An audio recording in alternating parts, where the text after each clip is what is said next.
Good morning, students. Moving on to the next chapter, electricity. You will see the appliances like television, fan, tube light, etc., which are there at your home. Same way, the appliances which are there in your kitchen, refrigerator, microwave, oven, mixer, etc. Then, in your study room, we see computer, air condition machine, etc. In all these appliances, the common thing is that they all are operated by electricity, that is electrical energy. Now imagine that the electricity fails in your house. What would be our situation? Our situation would be worse. The electricity empowers the places like schools, offices, industries, hospitals, etc. In modern age, the electrical energy among the different forms of energy has more importance in creating luxurious life for human beings. Electrical energy can easily be stored as well as it can be easily transferred into other forms of energy.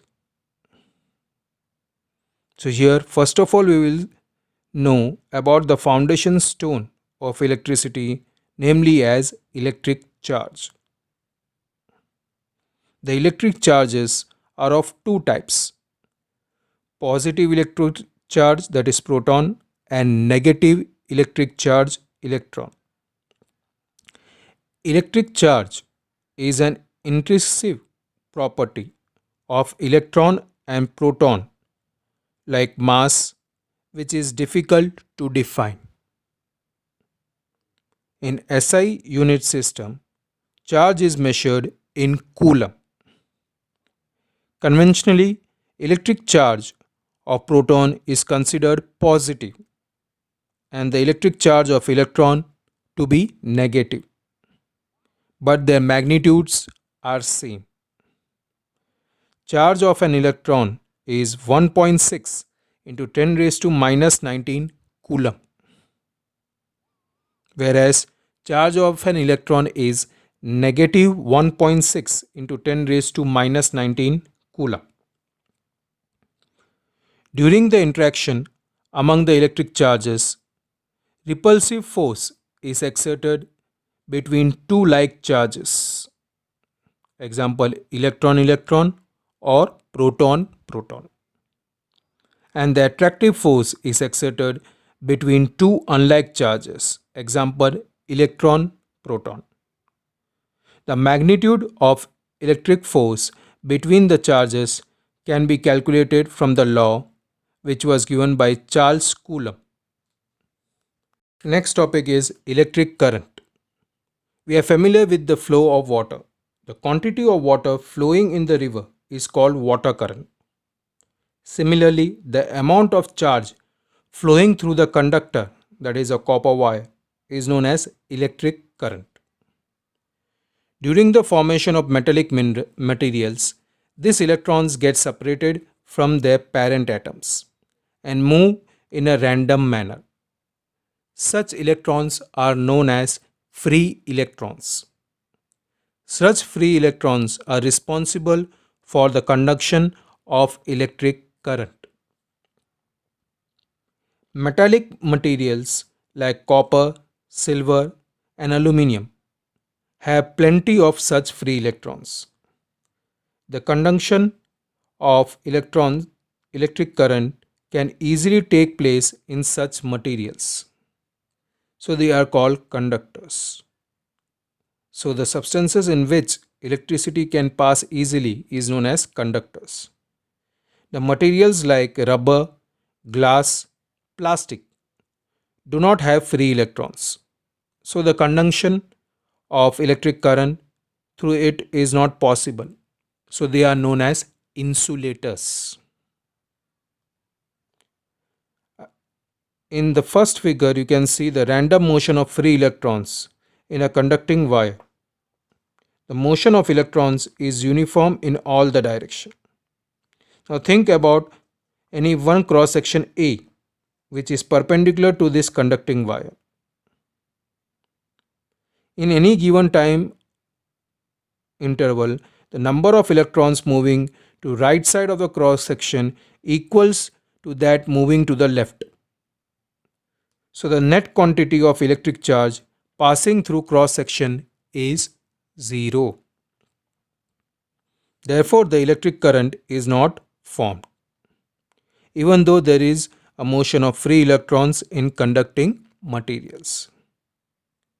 If you see in the second figure, if the energy is provided to the conducting wire through the battery, the flow of free electrons can be obtained in a conducting wire from negative terminal to positive terminal of the battery. Thus, the negative net quantity of electric charge passing through the cross section A does not remain 0. An electric current is said to be formed in a conductor. The direction of electric current in the direction of motion of positive electric charge, which is known as conventional electric current. The direction of conventional electric current is opposite to the direction of flow of electrons. In simple terms, electric current is defined as the rate of flow of electric charge, or the net quantity of electric charge flowing through any cross section of conductor is defined as electric current. Electric current is symbolized by I, quantity of electric charge symbolized by Q, and time by small t. So I equal to Q by T. If the quantity of electric charge equals to 1 coulomb passing through the conductor in 1 second, then the electric current of 1 ampere is said to flow through the conductor. In SI system, the unit of electric current is coulomb per second. In the name of French scientist Henri Ampere, it is also represented in ampere, capital A. The small units of electric current are milliampere and microampere. 1 milliampere is equal to 10 raised to minus 3 ampere, whereas 1 microampere is equal to 10 raised to minus 6 ampere. The electric current flowing through the conductor is measured by an instrument called ammeter. If the number of electrons passing through the cross section of conductor in time t equals to n, then the quantity of charge passing through the cross section will be Q equal to Ne.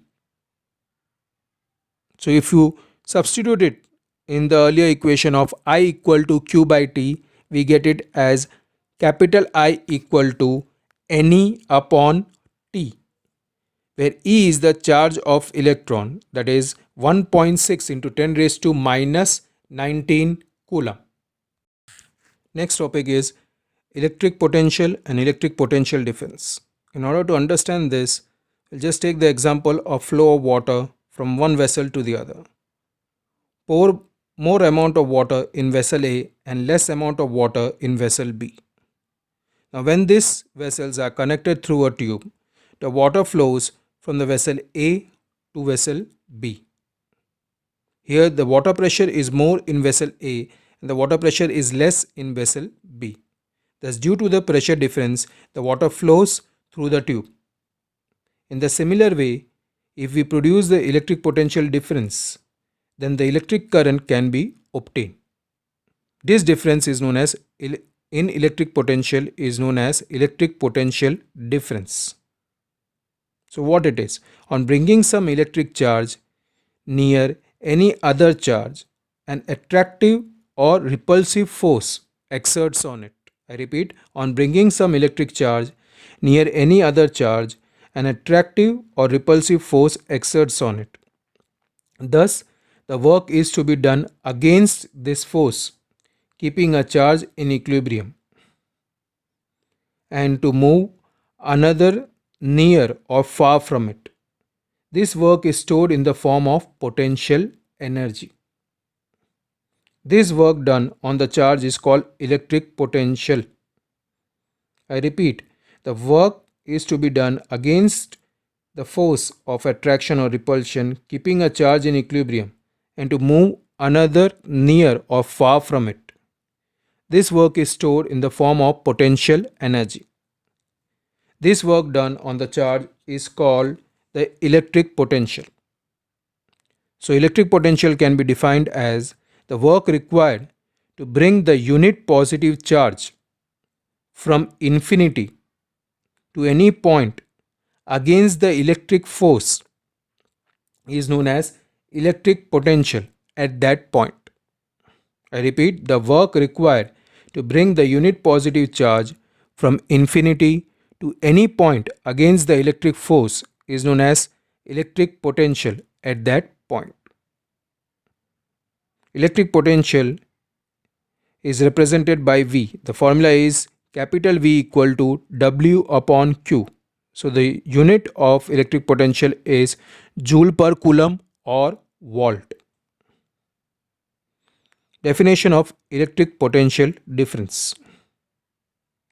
The electric potential difference between any 2 points A and B in an electric field means the work done to bring the unit positive charge from point A to B against the electric force.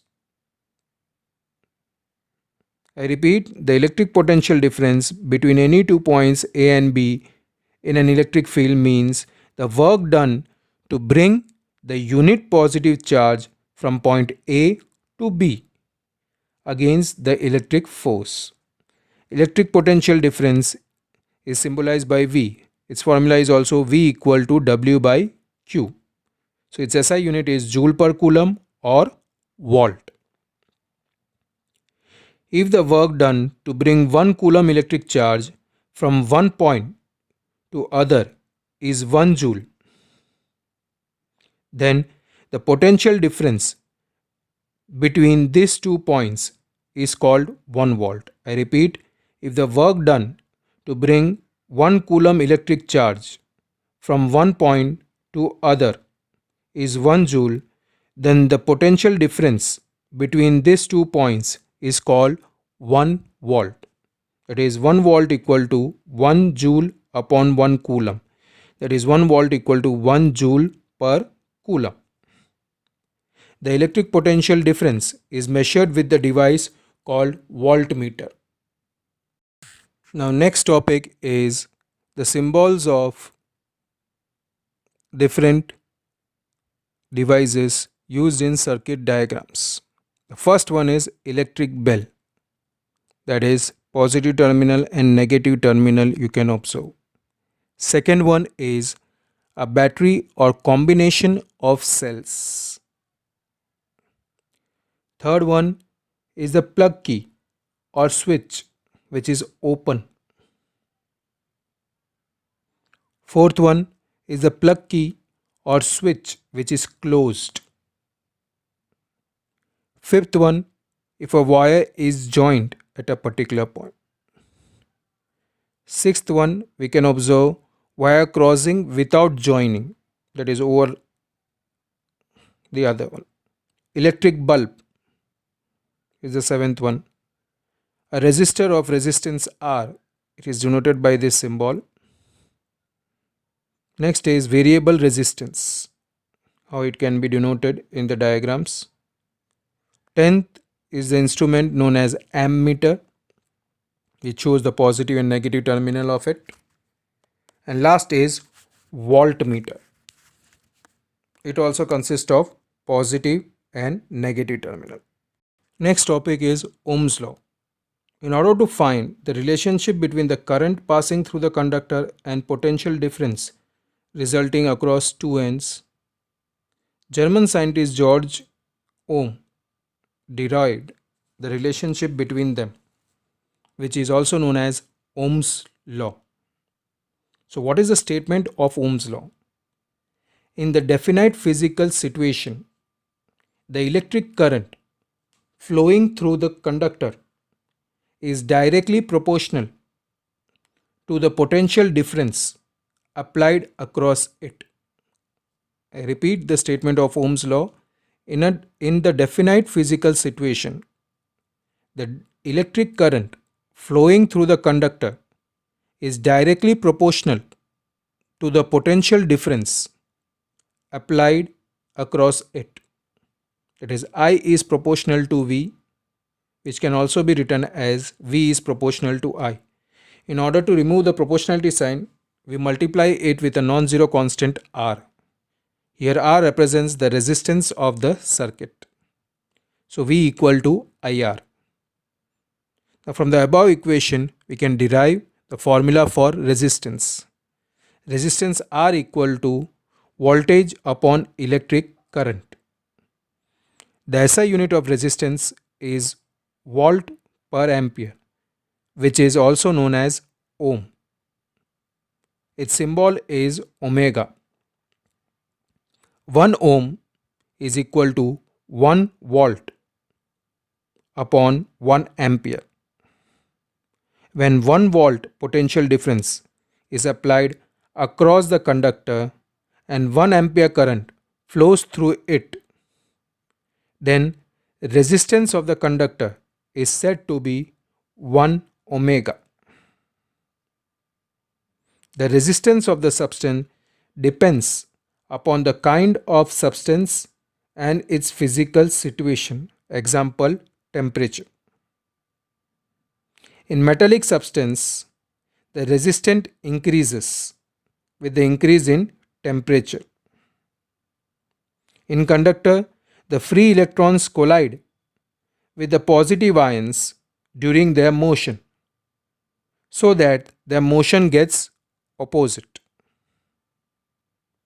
The motion of electrons means the motion of electric current gets opposed, which is called resistance of a conductor. The metallic substance such as copper and aluminium have less resistance. Therefore, we use copper wire as a conducting wire. The resistance of insulators is very high. The alloys like nichrome are used to make resistive wires. The resistors used in instruments like TV, radio, etc. are made up from the mixture of carbon and graphite.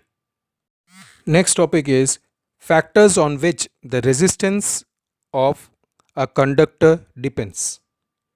The magnitude of resistance depends on the type and also on the size of material.